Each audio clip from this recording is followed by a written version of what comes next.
Welcome, everyone. I'm Loretta Yarlow, Director of the University Museum of Contemporary Art. Thank you all for joining us to Vote for Art. It's going to be an exciting evening where 13 students enrolled in Collecting 101 help the museum choose a new work of art to purchase and enter into our permanent collection.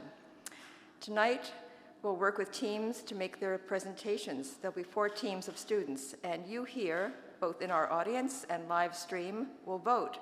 And you will cast your vote for your favorite artwork. We'll tally the votes and announce the winners at the very end of our evening. You won't have to wait days and weeks for ballots to be counted. Our election is immediate. So the winning artwork will be purchased by the museum as part of our mission to include new works of art by women and artists of color. Collecting 101 was offered for the first time last year as an online virtual course during the pandemic with an enrollment of 7 students. This exciting and innovative program and course inspired 4 of last year's students, Anderson Perry, Haley Logan, Jane Curran, and Marcela Pareja, to take a deeper dive into museum work and to enter the profession through their internships and student educators program at the museum. So once they're hooked, and so thrilled to have them here, and even some of the students who are enrolled in Collecting 101 partake in other parts of the museum. So it's so thrilling to be able to offer this as a stepping stone for students who are interested in museum work. And I'm going to announce an interesting thing I just found out today, that Anderson Perry is going to be working next semester at the Guggenheim Foundation in Venice. So this is what we do. This is what the museum does. We start with Collecting 101 internships, and we broaden out into the museum profession. And I'm thrilled to tell you that starting this year, and now in perpetuity, Collecting 101 is an endowed fund. It's endowed and made possible by the generous support from the Lois B. Torf Collecting Fund, named after Lois Torf, a distinguished alumna, one of the most important donors to our collection. The fund will enable students from here on every year to select an artwork to purchase for our museum's collection. And also, another exciting important person I want to mention that helped us this year, distinguished UMass alumna Judy Barter, who was also a former curator at the Chicago Art Institute. Judy sponsored a field trip that we made to Boston. We went to the heart of the Boston art world with our Collecting 101 students. They took note of some of the artworks that were at galleries, looked at a private collection, and these gallerists and collectors shared their insights with these students to do their research. So you'll be looking at the artwork that they're considering for tonight, prints by Sophie Kahl, Tara Donovan, Lorna Simpson, Kiki Smith. So we'll await the results of your vote shortly. I want to say that Collecting 101 also allows UMass students to leave a legacy that extends far beyond their years here on a campus.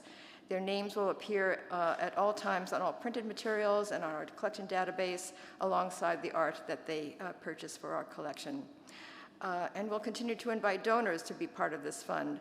So you'll soon be getting emails, maybe you already have, from our development office, hoping that we could help include not only one, but maybe several works from tonight's presentation. So stay posted on all that. And just to express my gratitude and thanks to our staff, and particularly my UMCA colleagues who team taught the course, Jenny Lin, our collection manager, Amanda Herman, our education curator. We had fun. I mean, it was really, we had a lot of fun working with these students, and it'll continue every year. And hats off to the Fine Arts Center production team, Tom Kelleher, Sam Johnson, Erica McIntyre, Sean Conlon, and other interns who are helping out for their technical expertise to get this live stream recorded and all things techie that will run so smoothly for us. So thank you. So on with the show.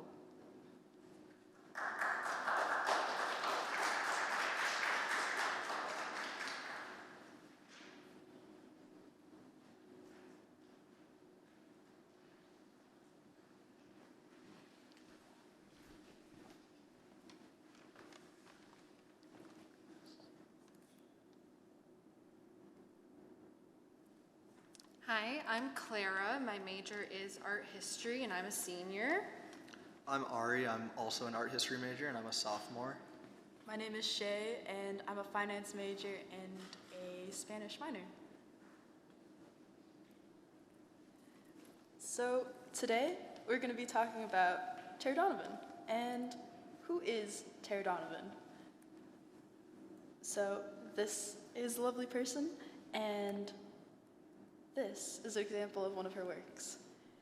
Now, as you can see the large scale of the sculpture, which is actually made out of mylar, which is a stretched polyester film that you can find in like emergency blankets and like foil balloons.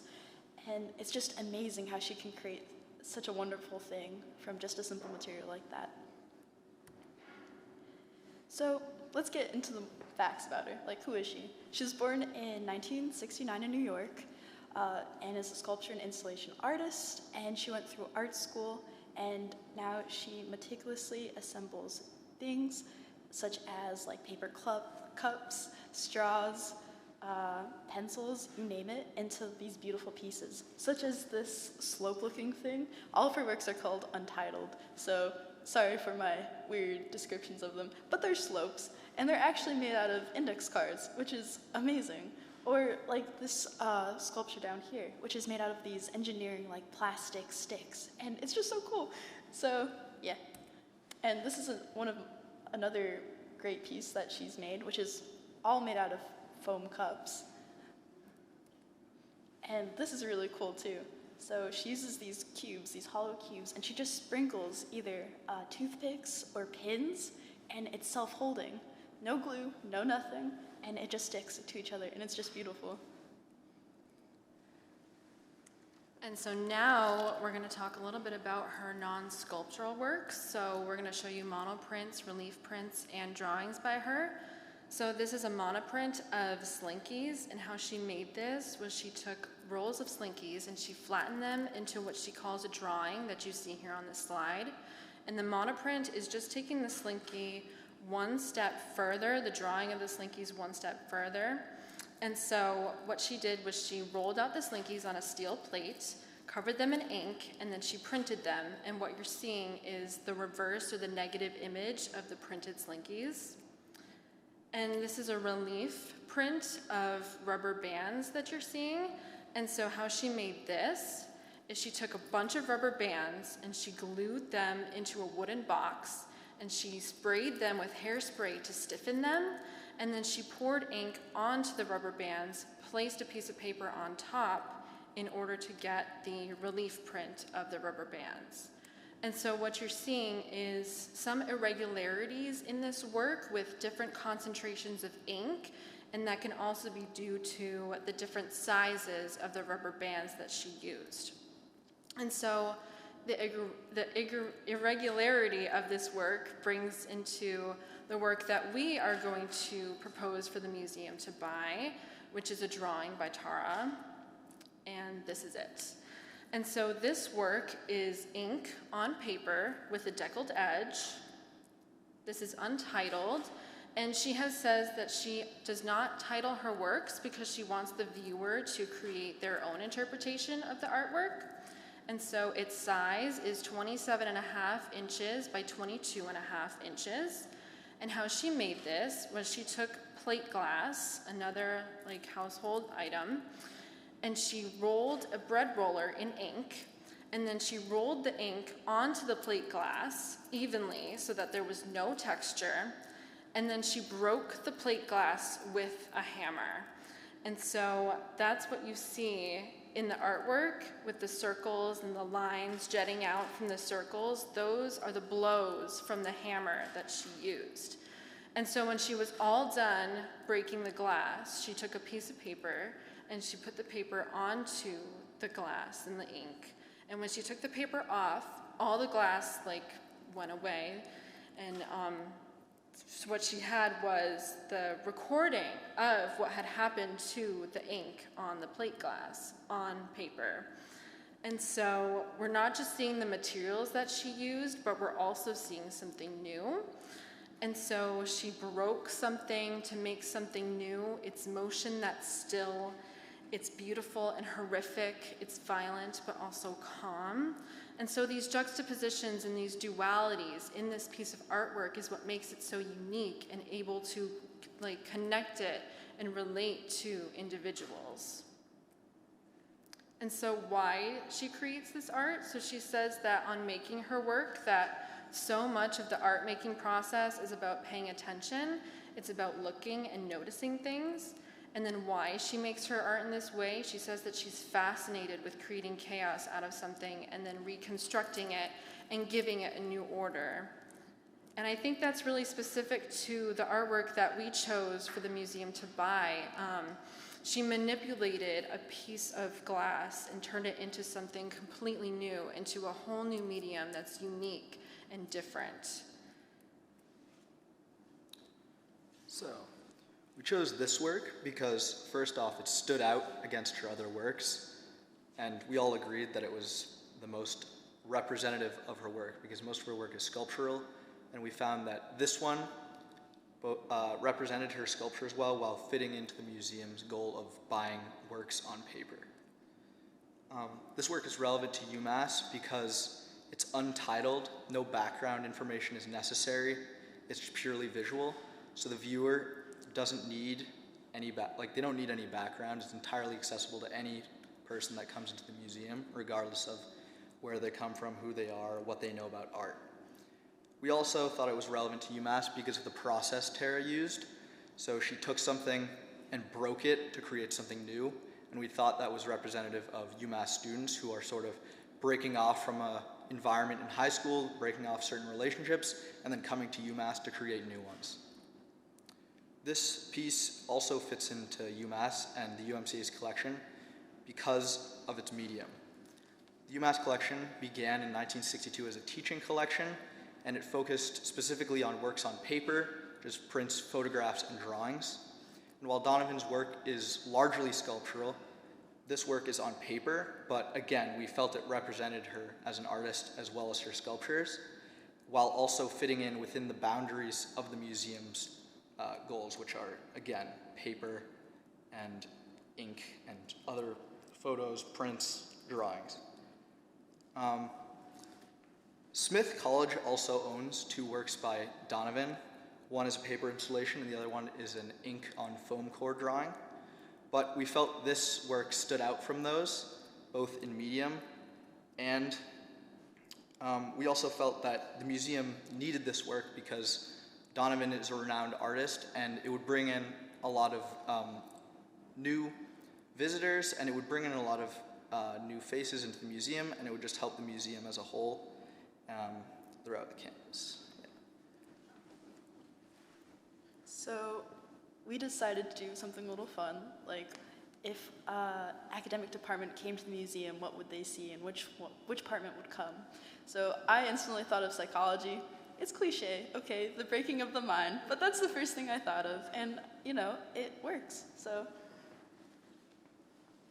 Now, I thought that it reminded me of the constellations, so I think that it would work well with the astronomy department. And I thought it reminded me of cell walls or breaking of cell walls, so sort of reminiscent of biology or other STEM departments. And that is everything. Thank you for listening. And thank you for watching our presentation. Thank you.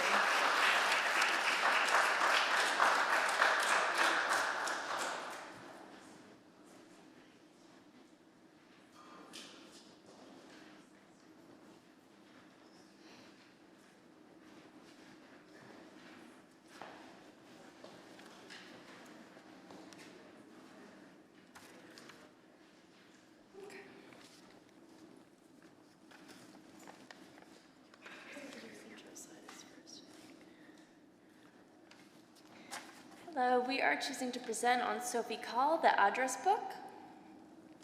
So this is just a little bit of information about who we are. My name is Kara. I'm a senior from Needham, Massachusetts, and I'm a communication major with an art history minor. My name is Lexi. I am a communication and Japanese major, and I'm from New Jersey. And my name is Maggie. I'm studying art history here at UMass, and I'm also a student educator at the UMCA. So just some background on the UMCA. The UMCA originally began as a teaching museum, beginning its permanent collection in 1962, and today the collection is nearly 3,000 works. We focus largely on prints, drawings, and photographs. And then just some background on who Sophie Calle is. She was born in 1953 in Paris. She's kind of a jack of all trades. She's a writer, a photographer, an installation, and a conceptual artist. She's a worldwide renowned artist. She's a recipient of many awards, and she's had solo exhibitions in Paris, London, Boston, and Tokyo. Her work largely blurs between private and public, reality and fiction, and she often likes to focus on human vulnerability and delving into the lives of strangers and how we connect with others. So we wanted to look a little bit into her past works to get a little feel of the artist. This is a project titled The Blind. The project by Sophie Calle demonstrates the artist's impactful, conceptual, and often emotional work. The work is currently on display at the Art Institute of Chicago and contains 23 conversations and more than 50 images. A quote from Sophie Calle, quote, "I met people who were born blind, who have never seen, and I asked them what their image of beauty was," end quote.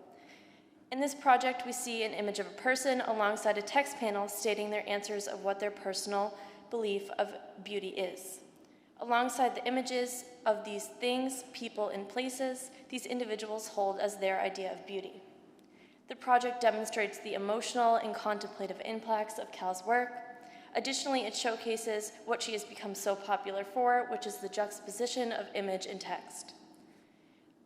The intentionality and impact of her artwork is made possible through the unique forms in which her artwork takes. It is hard to imagine that Calle herself does not have an emotional connection to these pieces, as which she allows herself to become so immersed into. This work is titled The Hotel, and it includes photographs taken by Calle from her time working as a hotel maid in Paris in 1981. Calle would take photos of the hotel rooms just as the guests left and before she had cleaned. This piece demonstrates the many fascinating yet obscure elements of her art. Calle is playful and daring, as seen in the address book. She embraces themes of absence and privacy while completely immersing herself into the process of creation. However, there are oddities within her work. These atypical moments captured by Calle are a unique display of journalism through her eyes.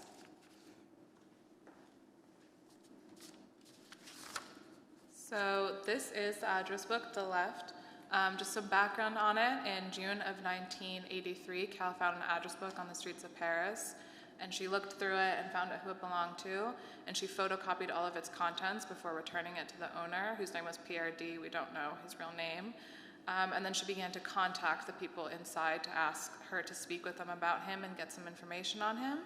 And then she published these accounts in a newspaper called Liberation between August and September of 1983. And when Pierre D. found out, he was very angry, and he threatened to sue her and oddly demanded that the Liberation publish nude photos of her, kind of, I think, equating her violation of privacy to him, but very strange. And then to resolve the turmoil, she agreed not to publish it until he passed, which in 2012, in early 2012, he was deceased, and it was originally published for everybody to see. And then this is just a little excerpt from it. This is the pages are pretty long, so I just picked the opening. She met with a friend of his named Pascal, and it says, "We met in a bar in Montparnasse. I tell him the name of the owner of the address book, Pierre D. They've known each other for a while through the film world. He is an intelligent fellow. He is touching because he's a bit lonely, no duplicity in his personal relationships, deeply loyal to his friends, and selfish." And then it goes on for a while. He talks about his love affairs, some pretty personal information.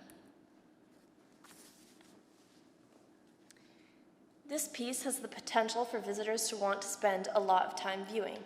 It is an amazing piece and really encourages people to think about and discuss, perfect for a teaching museum. There are many different ways of installation. As seen on the slide, we have a vertical and horizontal, and it also has been suggested that the piece can be displayed in archival sleeves in a binding. The possibilities of installment ensure that the piece is versatile and easily adaptable to exhibition spaces as well as learning environments.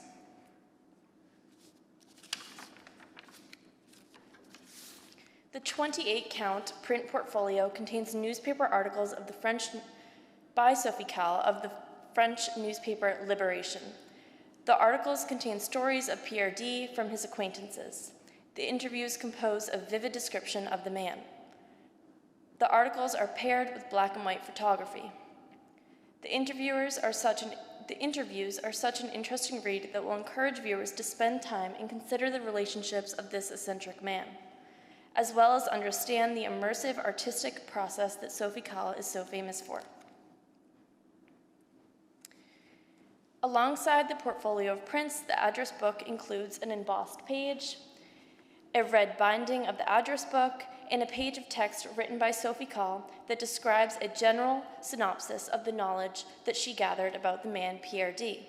She goes on to describe his quirks, habits, mannerisms, and even some of his favorite jokes within the text.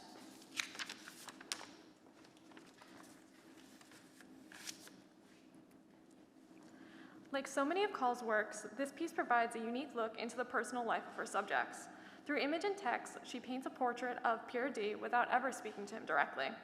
The address book evokes excitement and mystery, and may even cause the viewer to think to themselves, this is a little bit creepy. The work truly is open to a variety of interpretations. Are there lines we cross within art? And where does privacy come into this? Next, this piece is truly a historical touchstone of an intriguing point in time and of a truly intriguing artist. In addition, the UMCA currently doesn't have any works by her, so it would be fantastic to include this. This work invites us to examine the connections, however seemingly subtle, within a community of people. We are offered an opportunity to question the similarities of the artist's unexpectedly interwoven community as we examine our own community's shared experiences on this big campus. With an enrollment of nearly 25,000 students, shared incidents and events join and unite us together as a community, rather than as separate entities. Despite being a part of a large campus community within an even greater large world, our connections may be small, but yet they're far-reaching, and we are affected by ever-changing events that occur around us. This work is a glimpse into that perspective. Though it's unlikely that Pierre D's contacts all knew one another, they all have a single connection, their varying levels of connection and their independent relationship with Pierre. Here at school, we also have a mutual connection.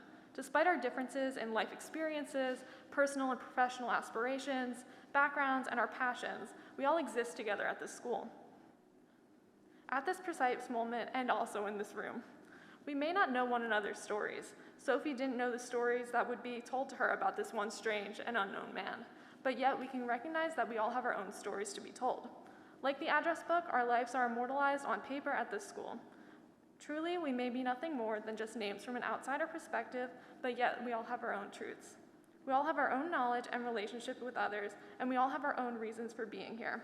And in talking and sharing with others, we can increase that interconnectedness within the world that we live.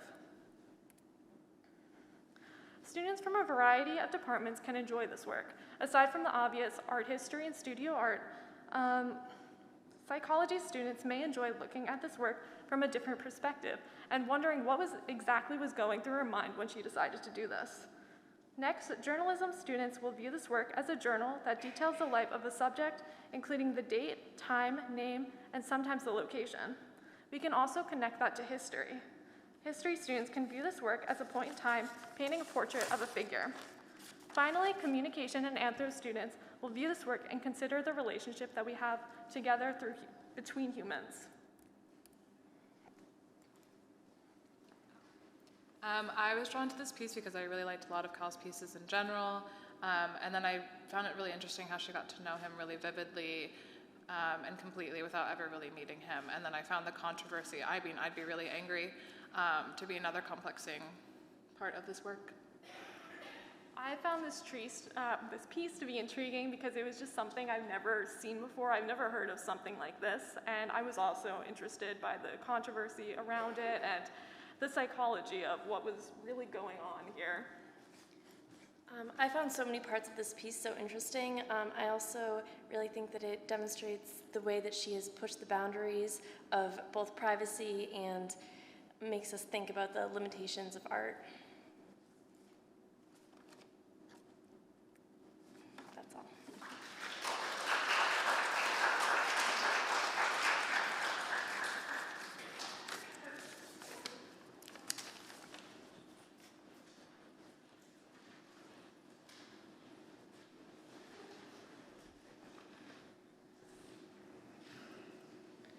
Good evening, everyone. The piece we're advocating for is 15 Mouths by Lorna Simpson. So let's get started. Hello, my name's Evelyn Lee. I'm a senior history major here at UMass, and I also work in the collection and archives here at the UMCA. Hi, I'm Mary Zhang. I'm a sophomore studying studio art and art history. My name is Micah Schmerling. My pronouns are he, him, and they, them. I'm from right here in Amherst, Mass., so I'm a local. I'm a sophomore in the Judaic Studies department and a Japanese minor, and I work at the UMCA both as a visitor attendant and with Jenny Lind in the archives. And first we're going to tell you a little bit about who Lorna Simpson is.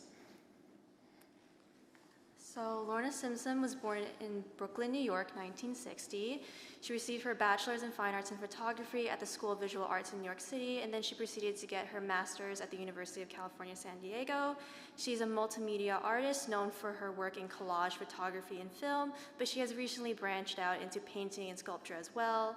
And little fun fact, she is the first African-American female artist to have her work shown at the Venice Biennale, which is an internationally renowned art exhibition.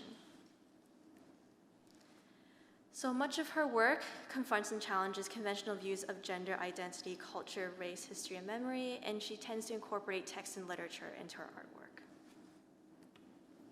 And this is a quote by Lorna Simpson: "I focus on details either of the body or of the objects that represent gender, sexuality, and other themes." And I chose this quote because I think it embodies not only much of her work, but particularly the piece that we want the museum to get. So I'm going to discuss a little bit about the works that the Five Colleges currently owns of Simpson's. This one in particular is called Partitions and Time. It was made in 1991. It is currently housed at Amherst College. We chose to show you this one tonight because we feel that it is a very good example of how Simpson pairs words and just text in general with her work. It's kind of hard to see on the screen, but beside each photograph there is a small section of text, which she tends to do quite a lot in her body of work. This is actually a still from her short film piece Cloudscape, made in 2004, and it's currently housed at Mount Holyoke College. We chose to show you this one because she doesn't just do works on paper. This one is, it's called Half Learned. It's from her larger piece Details from 1996. I believe this piece has 21 parts in total. Yes, 21 parts in total. And each piece zooms in on a portion of a person's body, but not their face, notably, which connects back to 15 Mouths because it doesn't show the whole face, it just shows the mouth. And this one is currently housed at Smith College. This one is very interesting. This is called Three Wishbones in a Box. It was made in 1994. It is a sculpture made out of ceramic. Oh my God, yeah. Ceramic, bronze, and rubber. Sorry, bear with me. There are 3 separate editions of this piece that the Five Colleges possesses within its collections. There is one at Smith College, there's one at Amherst College, and there's one right here at UMass, and it is currently on display in the 60 Years of Collecting show. Yes, moving on. Sorry. And here we have some other works by Lorna Simpson that are not housed at the Five Colleges.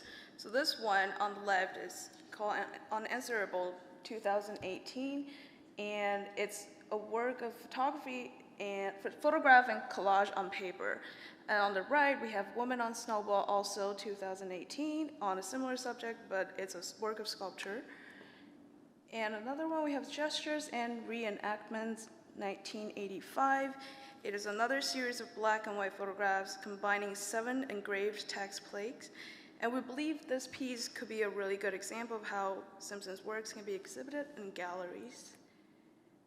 Last, we have 7 Mouths, 1993, which is another piece consists of 7 photo linen panels, and it could be a predecessor to the 15 Mouth that we're proposing, and both follow close-up photographs of mouths. Next, we're going to talk about the piece we're proposing. So, this is 15 Mouths. It was made in 2002. It is an edition size of 40. Each piece, 15 Mouths is comprised of 15 individual pieces, and each piece measures 8 inches by 10 inches. The mouths themselves are very small photographs printed on a very smooth velour paper and then very carefully, meticulously pressed into a thicker Hahnemühle copperplate paper. And it's pressed so that it's flush with the Hahnemühle copperplate, and then if you turn it around, you can kind of see the bump where it's been pressed in. And below each mouth, there is either one word or a series of words, which you will see right here. So here we follow the arrows and look at the boxes, and that will be where the words are placed directly under the photographs. And the meaning of them can contribute to how we understand the photographs and the entire work of art. And it says here, okay, on the left one, there's her vocal cords were overtaken by the sound of her heartbeat. And in the middle, we have immeasurably deep, and a voice that darkened with age on the last one. And this could commonly suggest to how we give descriptions and categorize people based on their physical appearances. For here, we have like mouth and maybe, other physical features, but it can also be read in other contexts, just separately from the photographs. So there is actually another part to this piece that is not visible here. It's an audio piece. It is a 15-person choir. It is not the 15 mouths that are pictured in the piece, but it's 15 other people. And they are humming the John Coltrane cover of It's Easy to Remember. Simpson chose this piece to go along with 15 Mouths because she listened to the song frequently in childhood, and the audio piece is a hummed cover of this song, which connects back to the mouths, and you will find a QR code of this audio file right next to the image on your handout. So personally, I chose this piece because I like seeing the uniqueness in the human body in this piece. At first glance, it is just 15 mouths, but as you look closely, you notice the subtle differences between these mouths, and I find these differences not only sets us apart and makes us unique, it's also beautiful as well. I chose this piece because of the amazing black and white photographs of the mouths and how she chose to zoom in on them. And I also really like the symmetry of this work, how it's displayed, and just it also goes into the amazing craftsmanship, how she embossed the photograph onto the papers. So I have a little confession to make. I wasn't very interested in this piece when we began this process, but once I learned more about it, I really fell in love with it, and I love both the painstaking amount of time that it took to create this piece and also just the symbolism behind it. And I believe that if the university purchased this piece, that when people come into the museum, they can have the exact same experience that I did, and if they don't have that love for art that some people do when they come in, they can look at this piece and have that same experience that I did, and I think that's a really beautiful thing. So this piece can be used by various departments at UMass Amherst. For the art studio department, they can teach students about the printmaking process. For art history, students can learn where Simpson stands in contemporary art's canon. For history, this can be used to teach the history of Black life in America, specifically focusing on the cultural and artistic side of Black life. The W.E.B. Du Bois Center can use it to teach the role of Black women in art. The music department can use it to show how music and art can work together to create something even more beautiful than when they're just separated.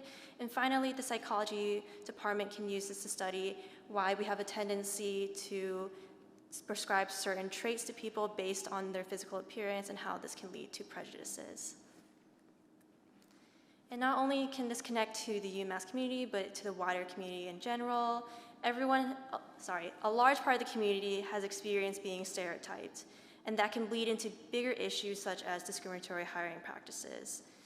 This work has us physically confront how we prescribe certain traits and descriptions to people. As we can see in this piece, people are given descriptions based on how the appearance of their mouth.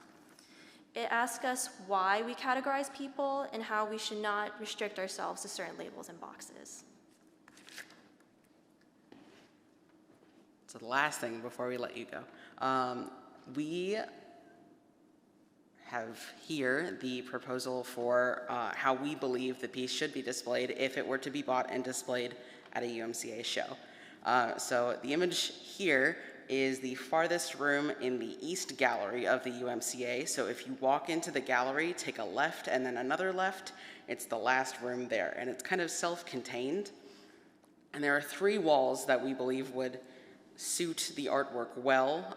It's this one all the way on the left, and then these 2 split up by the door, and then the one on the other image on the right. So this leftmost wall would get 5 mouths, and then the smaller section broken up by the door would get 2, the next section broken up by the door would get 3, and then the other wall on the right would get 5, and then the audio piece would be coming from a small speaker, and it would probably be placed in the corner of the room. And the reason we propose that it possibly be displayed like this is that when you walk into the room, it is self-contained, so when you're walking in, you get the full immersive experience, and you're looking around the room, and you're looking at all of the pieces, and then you're getting the audio in a certain direction, and it's a really immersive and interesting experience. Thank you very much.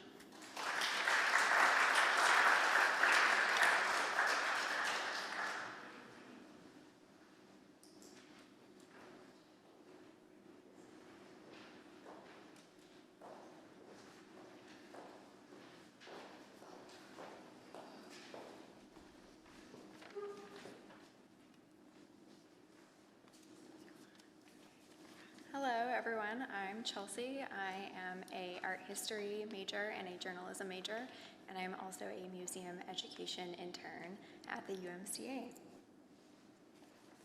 I'm Danny. I'm a sophomore economics major and history minor.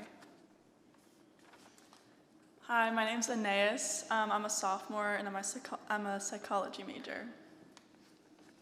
Hi, I'm Katie. I'm a history and legal studies double major with a concentration in medieval history. And today we will be talking to you about Kiki Smith. So who is Kiki Smith? She is a contemporary artist born in Germany, but she was raised in New Jersey and she moved to New York in 1976, where she still lives and works. The reoccurring subject matter in her work centers around knowledge, belief, and storytelling. Her reoccurrent themes are allegory, sex, birth, and regeneration. She often uses printmaking and sculpture as her medium. Fun fact, she was recently commissioned alongside Yayoi Kusama to create a large-scale mosaic at Grand Central Madison, which is the new concourse below Grand Central Terminal in New York City.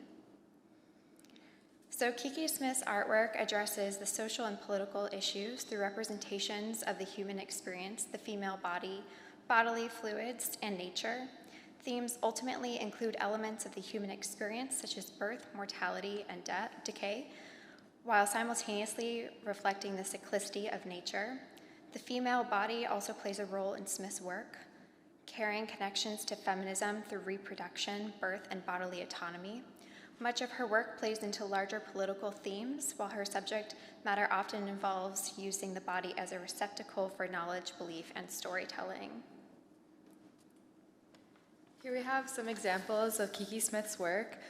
First, these 3 pieces are from a portfolio of 9 titled Possession is 9/10 of the Law, made in 1985. Individually, the prints are labeled as what they physically represent, but the overall portfolio's title reflects Smith's thoughts about control and ownership of the human body. The complete portfolio includes more isolated fragments of the human body and is Smith's first published portfolio. Next, this is a bronze sculpture depicting the controversial figure Lilith from Jewish folklore, whom the piece is named after. In the myth, she is debated to be the first wife of Adam, leaving him in the Garden of Eden because she disagreed with Adam that man and woman were unequal. Smith chose to represent her with a potent physical presence, a flawed feminine form, and unsettling piercing eyes, which represent the returning of the male gaze which sexualizes women. Now these are the 3 pieces, Ballerina, Summer Night, and Promising, which all showcase a young female form. These works also all include an element of layering. From left to right, they have applied glitter, gold leaf, and holographic foil. So Kiki explores several different themes, and they're oftentimes pretty political. She explores the fragility and resilience of life through her return of the human figure, and feminist reflections, as well as an emphasis on the relationship between the human body and nature. Her use of feminine religious figures especially, she finds shows an image of love and compassion, but there's a lack of sexuality, which she finds as a really useful figurative subject. Her use of neglected and commonplace art forms is particularly important to her. She's always finding new, different ways to express herself and make her art. And she thinks that every art form is meaningful and symbolic in its own way. Specifically in our case, you'll see she uses really delicate paper, which we think it's a special choice because since it's so delicate, it's much like human skin in the way that it's strong and fragile. And she emphasizes this importance in a way, the relationship between fragility and strength, specifically for a generation that lived through the pain and exposure of coping with AIDS. She fights the idea that her artwork isn't about anything, and that it's less about confronting the pain and more about dealing with the aftermath. Here on the right side, we have Women with Lion, and then on the left side, we have the piece Lying with the Wolf, which is one of her more celebrated and referenced pieces. It speaks of her fascination with the human connection with the natural world, mythology, and feminist domestication. The scene is something that a lot of times in popular media and art and literature, wolves are kind of seen as this like evil depiction, and so she turned this violent narrative into something that's more tender, and the relationship is nurturing in both ways. Smith is reimagining the narratives of the relationship between predator and prey, which can be expressed through societal hierarchies of sex and class and race. And it's a clear statement of her feminine strength and the relationship between the tenderness that comes with that as well. So the Kiki Smith piece that we're interested in acquiring would not actually be the first piece we have in the UMCA or in the 5 College collection. For example, at Smith College, we have these pieces titled Banshee Pearls, which depict the Irish mythological creature, the Banshee, who is a screeching, wailing woman looking for people. And again, at Smith College in Mount Holyoke, we have these etchings with the theme of nature. Then, of course, at the UMCA, we have the pieces Silent Work and The Sibyl, which are both prints that feature the human body.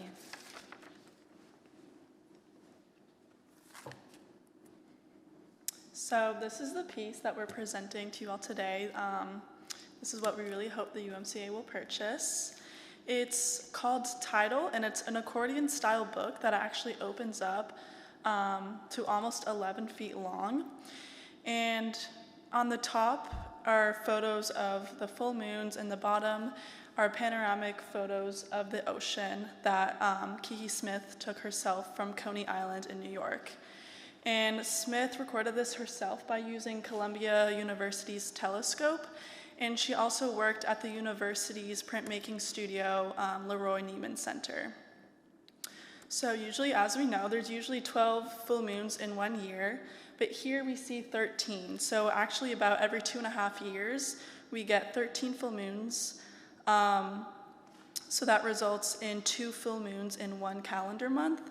And the second full moon in that month is called the blue moon. So instead of recording 12 full moons in a year, Kiki Smith decided to do 13.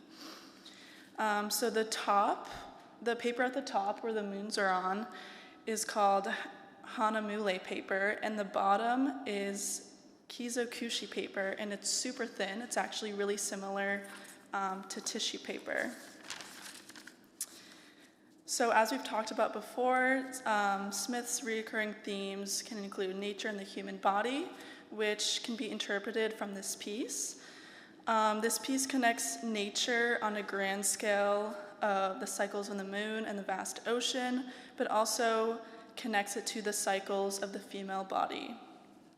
So there's an important relationship between the moon and the ocean themselves, as lunar gravity creates high and low tides in the ocean.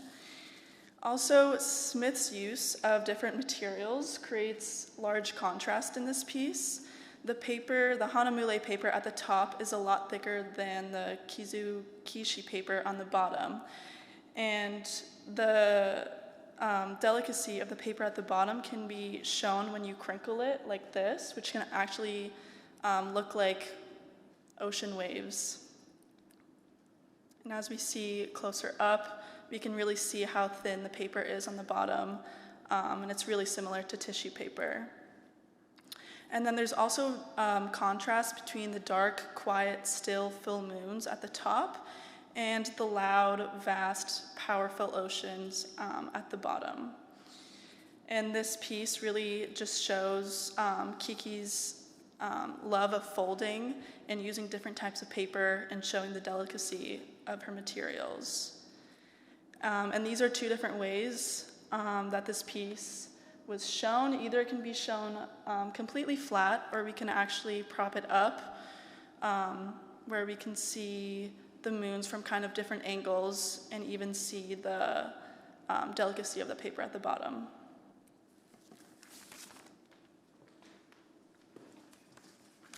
So why this piece? While the UMCA currently has 2 Kiki Smith artworks, title differs in size, with the width expanding to almost 11 feet long, and it differs in medium and display.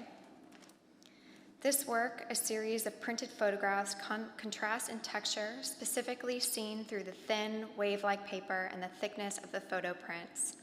Its accordion style resembles the work of medieval and early Renaissance books, which folds out to create a long image. This work would provide a unique experience for UMCA visitors as it engages with the viewer through its commanding size, various textures, and its diversity from other artworks in the museum.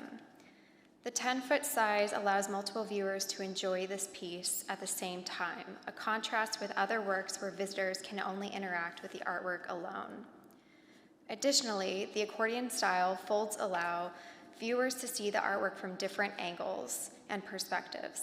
Here, the artwork creates a shared experience as many people can come together to view the piece, further connecting us as viewers on a shared human level. A sense of community builds as we admire the artwork together from different viewpoints. This further underlines the message Smith wrote on the accompanying box with the artwork, "I see the moon and the moon sees me." Different perspectives from near and far pull together. The moon's gravitational pull on the ocean creates high and low tides, which mirror the ebb and flow of high and low points in our society. Smith's work reflects our reality. Around the world, we all see the same moon, and while we view the moon from different vantage points, viewing it separately, it has the same impact on us. We share the physical effects of the moon's pull. Just as the moon impacts the tides of the ocean, it similarly impacts our bodies, as our bodies are about 60% water, while other studies have been done on the lunar cycle's impact on human reproduction, in particular fertility, menstruation, and birth rate. Although we view the moon from different angles, we as a humanity unite through a shared experience. Through this artwork, we are invited to connect to nature, ourselves, and with each other, encouraging a sense of unity, something we desperately need in our current political climate. It is time for us to unite and make a tidal wave. So what academic departments could use this artwork?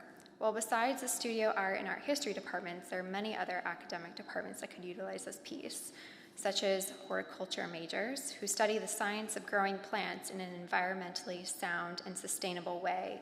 They can look into this artwork for a reflection on our relationship to nature and discuss the age-old practice of gardening by the moon.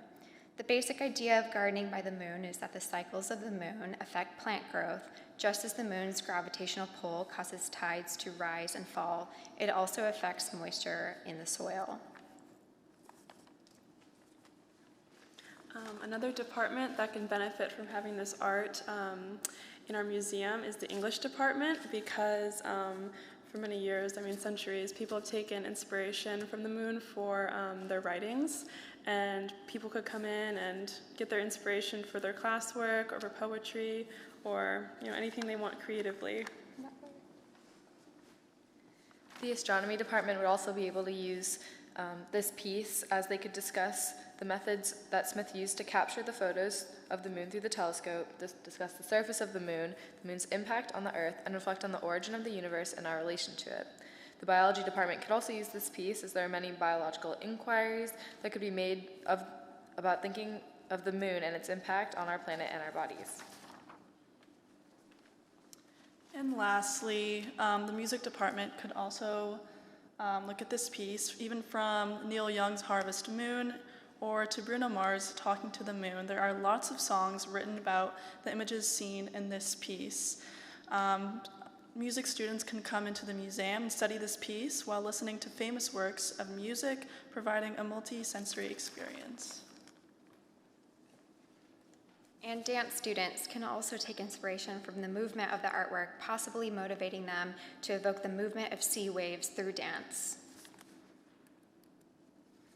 So how does this connect with UMass and the wider world?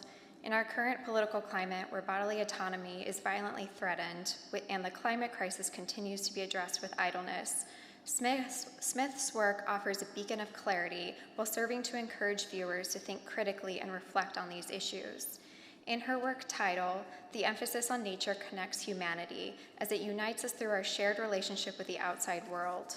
This artwork promotes a sense of the shared human experience, which is gravely needed. Along with themes of nature, the work also relates to the female-bodied experience, as it references the monthly cycles of the body, evoking reflection on issues involving bodily autonomy in our society. Additionally, Smith's artwork highlights the importance of nature and the environment, which continues to be a pressing reminder of our duty in promoting sustainability. Thank you for considering this piece. We hope you'll vote for Kiki Smith's impressive work title for our collection here at UMass.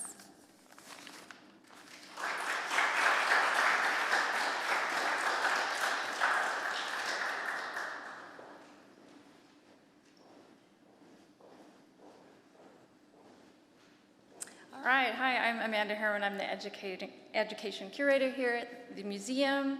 And now comes the moment where we vote.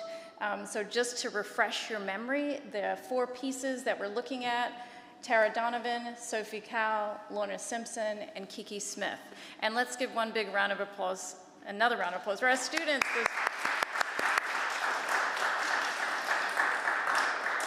Really fantastic presentations. It's a very tough choice. For those who are here in person, you have a handout with a QR code that will take you to the voting form.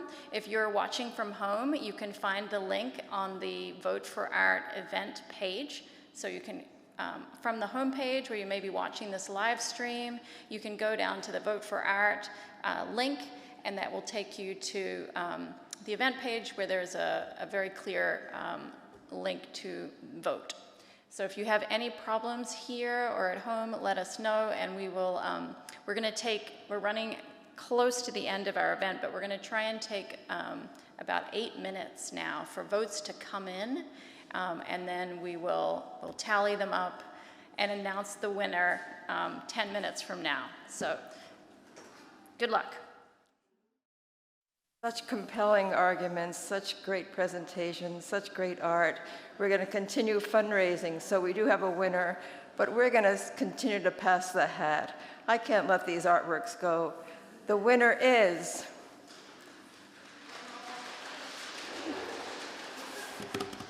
Kiki Smith.